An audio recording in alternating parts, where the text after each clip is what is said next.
Hello and welcome to another update video about Ethereum. Not too much has happened since my previous update, with the exception that we actually entered the target area or support area for a possible wave 4. Again, this was similar to Bitcoin, tradable area.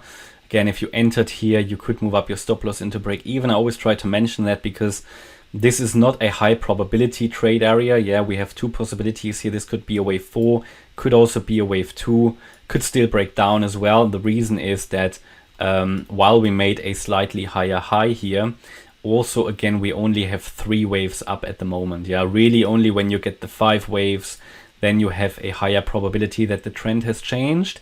At the moment, due to the invalidation of a short trade setup yesterday, we can carefully assume that the wave 4 is in, but again it would have been a very shallow wave 4. Ethereum would have or did already trigger our wave 4 support area once, which was on Wednesday the 18th of January, but it really only touched it. Yeah, because it really only touched it, it's not really a deep and clear wave 4. I would still, to be honest, I would still prefer for the price to get in here and finally get this clear and deep wave 4 done.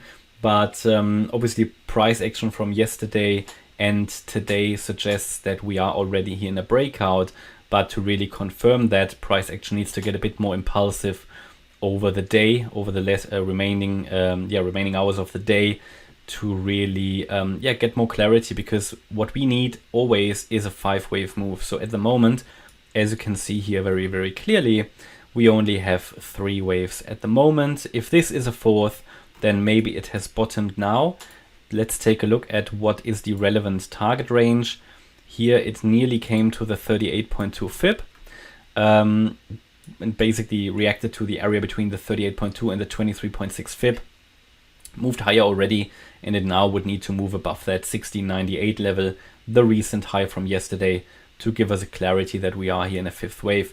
If someone wants to target for the 5th wave, I can really only calculate it based on the latest low that we have made, and we can do that by taking the length of the 3rd, going to the low of the 4th, and then we get an ideal target for the 5th wave of 1736. Use it as a guideline. That will be the first relevant target. The very first one, but it's an unlikely one, is the 1703 level. So these are relevant, specifically the 1736. And then we can also take the length of the wave 1 and we go to the low of the 4th wave. And then we get as a first target, 1718 is the very first one. And then 1760. So unfortunately not really confluence here. They are quite different from each other. But I would say from 1700 we're moving into resistance, but probably more around the area around 1736. And just to do that again, 1736, actually at 7, no, I would say, you know, the 1-to-1 ratio here, 1718, that seems a proper length to 1736. So I would put these on the chart, 1718 to 1736, and we take it from there and see how it develops. The 1736 level, by the way, is not only the 61.8 extension, it's also 1.272 extension measured by taking the length of the wave 1. But yeah, sort of that's where we are. Also similar to Bitcoin, I can just encourage you to zoom out a bit and take a look at where we are, because we are heading also into resistance zones. I mean, this is already structural resistance here at around 1670. Looks like we broke it now. Then we talked about targets for the 5th wave, and then we have more resistance. That significant peak from September around 1790, and then we've got the 2000 region up there.